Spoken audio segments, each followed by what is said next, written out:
Hi everyone. So, to maximize your gym membership, syempre pupunta po tayo ng gym. Same with SNR membership, you go shop. For coffee shop naman na membership, you go drink. And at the same time, to maximize your flight miles points, go travel. And to maximize po yung IMG membership benefit, go attend meetings or trainings. So ano po ba yung mapapala po natin if IMG member po tayo? Una is financial education. So if you want to learn more about personal finance like healthcare, mutual fund, and other financial literacy na topics, maganda IMG member ka. Kasi nga, we educate.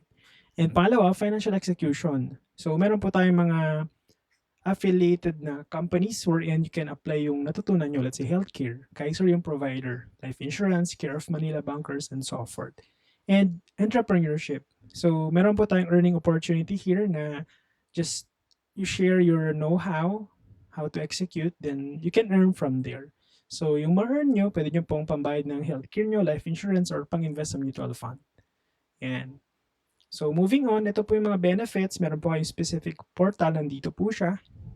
Naka-breakdown naman po dito yung mga benepisyo, coverage, and marketplace. Tapos ito yung mga specific na benefits. Yan.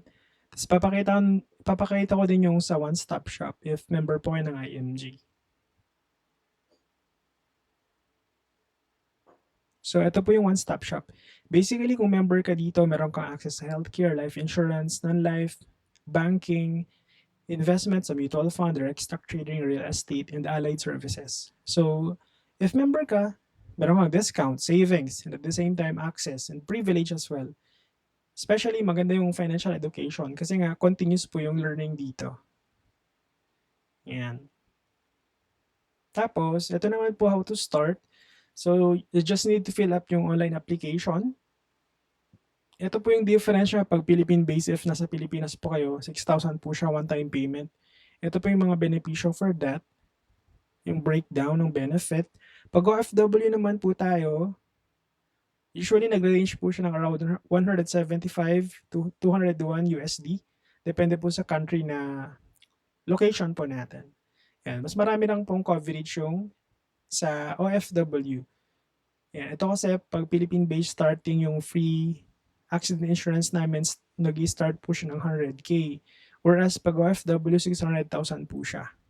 Yan.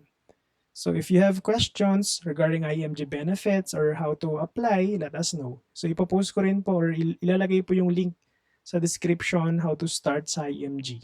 And thank you. If you have, feel free to contact us din po if may mga questions po kayo along the way.